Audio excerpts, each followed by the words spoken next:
이전에 새벽 예배를 이사야 말씀으로 나눴던 거, 그렇게 기도했던 것 기억하시죠? 하나님께서는 애굽에서 노예 생활을 하던 이스라엘을 해방시켜 주시고 오랜 이제 광야 생활을 거쳐서 약속의 땅인 가나안 땅에 살게 하셨습니다.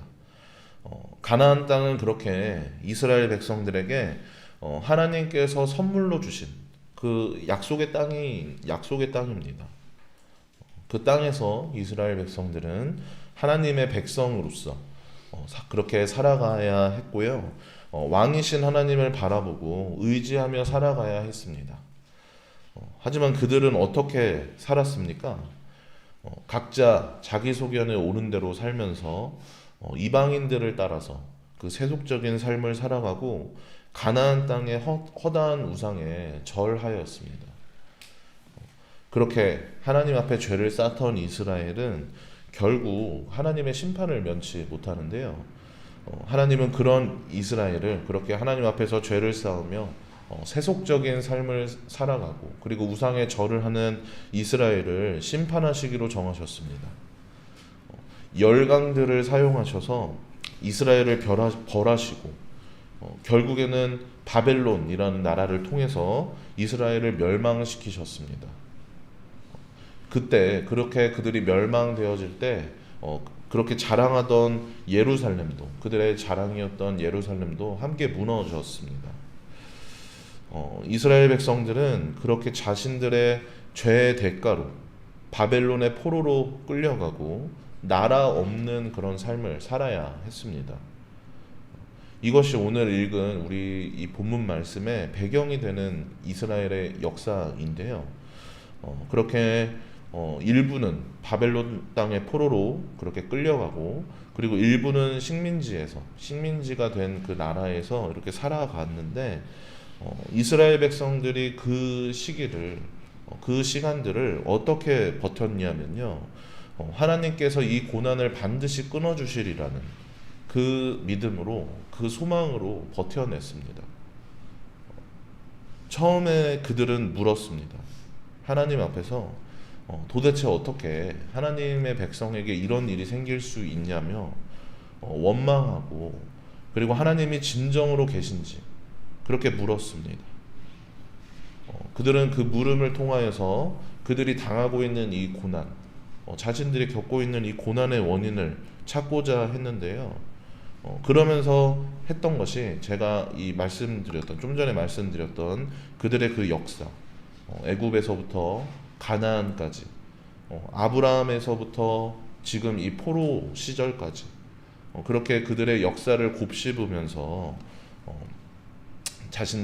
자신들이 지금 이렇게 지금 이 포로 생활을 하고 있는 이 고난의 원인을 찾고자 했고요. 그렇게 역사를 되짚어보고 곱씹어봄을 통해서 하나님을 외면하고 살았던 자신들의 죄를 깨닫게 됐습니다. 결국 지금의 이 고난, 이것은 하나님의 심술 때문이 아니라 자신들의 죄로 인함이었음을, 하나님이 계시지 않아서 이런 일을 겪고 있는 것이 아니라 하나님이 살아계셔서 지금 이 고난을 겪고 있음을 알게 된 것입니다. 그래서 더욱 기다렸습니다. 반드시 하나님이 우리를 건져 주실 것이라고.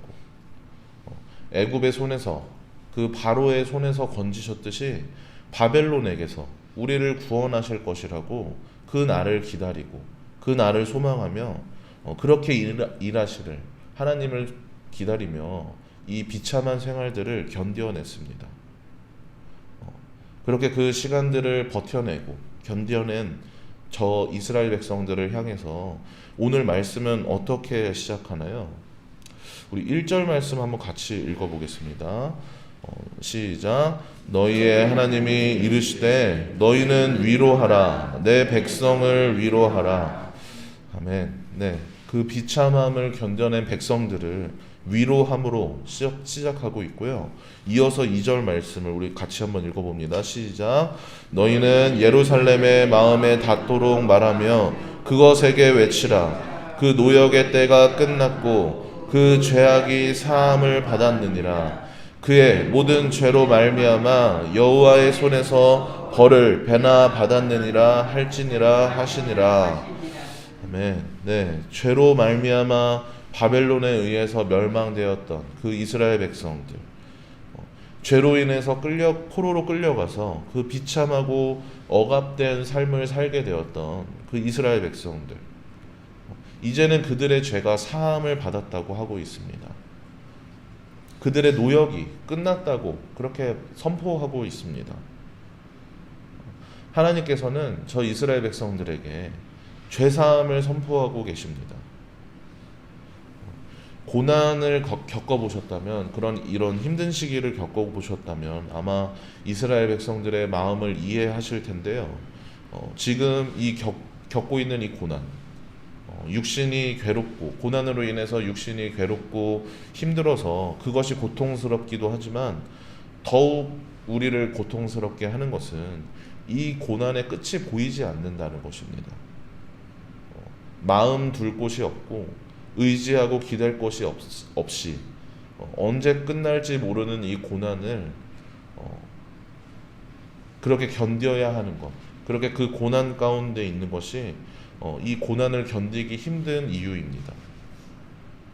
마치 끝을 알 수 없는 긴 터널을 지나가는 듯이 내가 가는 길이 맞는지, 그 방향도, 그 깊이도, 그 거리도 알 수 없는 막막함, 그 막막함이 그 고난을 겪는 우리를 더욱 괴롭게 만듭니다. 아마 이스라엘 백성들은 이 고난 가운데서, 이 어둠 속에서 계속 외쳤을 것입니다. 하나님 어디 계십니까? 하나님 도와주십시오. 언제가 될지 모르는 그 해방의 날을 꿈꾸고 하나님께서 우리의 부르짖음을 들으실 거라는 그 믿음으로 그렇게 하나님을 찾았을 것입니다. 이제 이스라엘 백성들은 그 어두운 긴 터널을 지나서 이제 한 줄기 빛을 보게 되었습니다. 우리의 음성을 들으시는지 알 수 없었던 그 하나님께서 그의 백성들에게 응답하여 주신 것이죠. 죄로 말미암아서 심판하신 하나님이 그들의 죄를 사하시고 다시금 회복시키겠다는 그 말씀으로 응답하신 겁니다. 풀은 마르고 꽃은 시들어도 하나님의 말씀은 영원할 것이라고, 그렇게 회복시키시겠다는 약속을 반드시 이루실 것이라고 응답하셨습니다. 제가 이전에 사역하던 여주는요, 그냥 이전에 여주에서 사역을 했었는데 안개가 자주 끼던 곳이었습니다.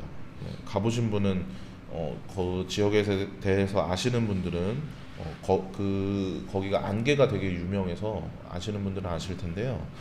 남한강을 끼고 있어서 이렇게 툭하면 안개가 끼는 그런 지역이었습니다.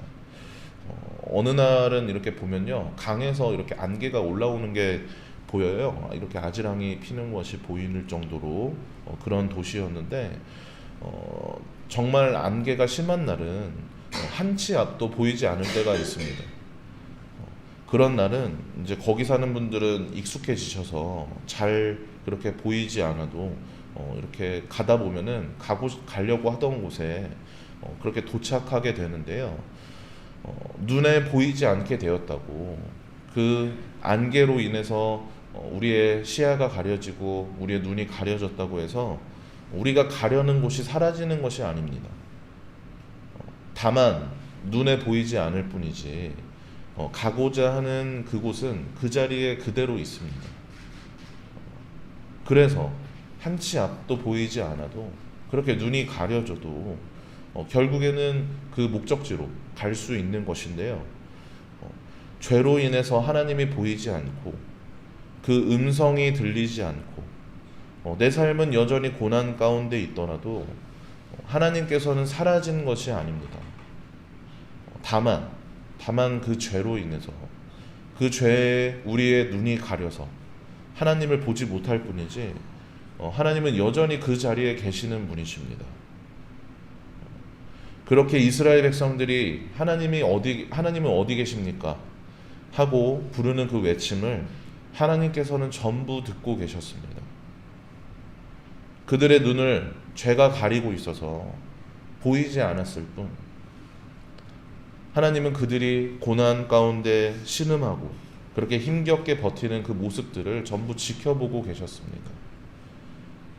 비록 풀은 마르고 꽃은 시들었으나 주님의 말씀은 영원하여서 언제나 그렇게 지켜보고 계시고 언제나 그 작은 신음에도 응답하여 주십니다.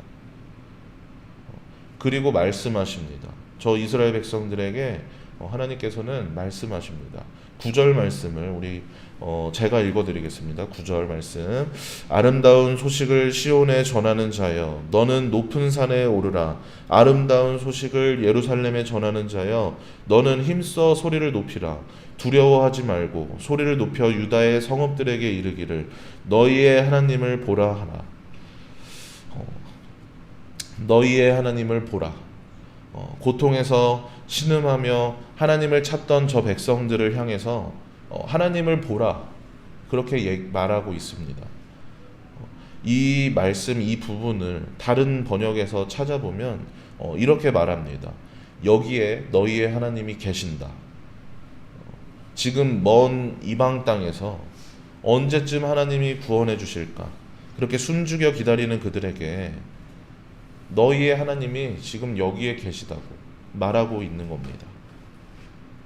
그렇게 외롭게 고난을 견뎌오던 백성들을 향해서 그들이 홀로 이 외로움을 이 고난을 견뎌온 것이 아니라 하나님이 함께 계심으로 견뎌내고 있다고 그렇게 말하고 있습니다. 그것이 어디이든지 그곳이 이방 땅이든지 그리고 예루살렘이든지 그들이 하나님을 인지할 수 없든지 그것과 상관없이 하나님은 여기 계시다고 그러니 그 하나님을 바라보라고 그렇게 말하고 있습니다. 하나님은 그들의 백성을 결코 버리시지 않습니다. 그들을 회복시키실 날을 준비하고 계시는 분입니다. 애굽에서 그들을 건지신 것처럼 그렇게 가나안 땅으로 인도하시고 약속의 땅으로 인도하심으로 그 약속을 성취하신 것처럼 바벨론에게서도 그들을 건져내실 것입니다. 사랑하는 여러분, 풀은 마르고 꽃은 시드나 하나님의 말씀은 영원합니다. 그리고 영원하신 하나님이 여기에 계십니다. 우리가 죄악 가운데서 허우적될 때에도 고난 가운데서 신음하고 힘겨워할 때에도 하나님은 우리와 함께 계십니다. 우리가 그 죄에 눈이 가려져 있다고 우리의 삶에 치여서 하나님을 잊고 살아가더라도 하나님은 사라지시지 않습니다. 우리와 함께 계시는 하나님을 바라보시기 바랍니다. 그리고 그 하나님께서는 우리와 함께 계시는 사건을 하나님께서 우리와 함께 계시는 그 사건을 우리는 알고 있습니다.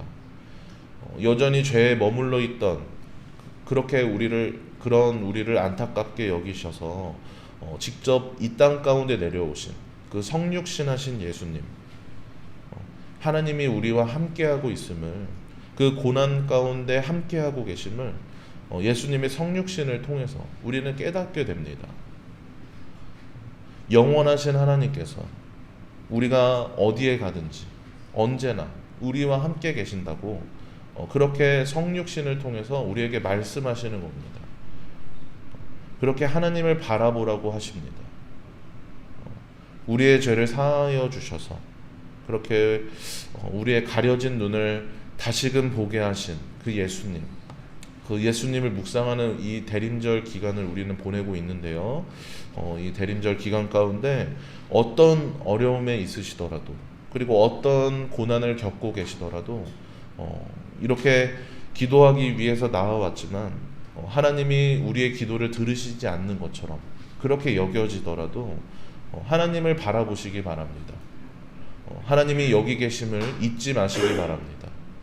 그리고 여기 계신 하나님을 의지하시기 바랍니다. 그렇게 주님을 향한 소망으로 믿음으로 하나님을 바라보며 살아가시는 여러분들 되시길 주님의 이름으로 축복합니다.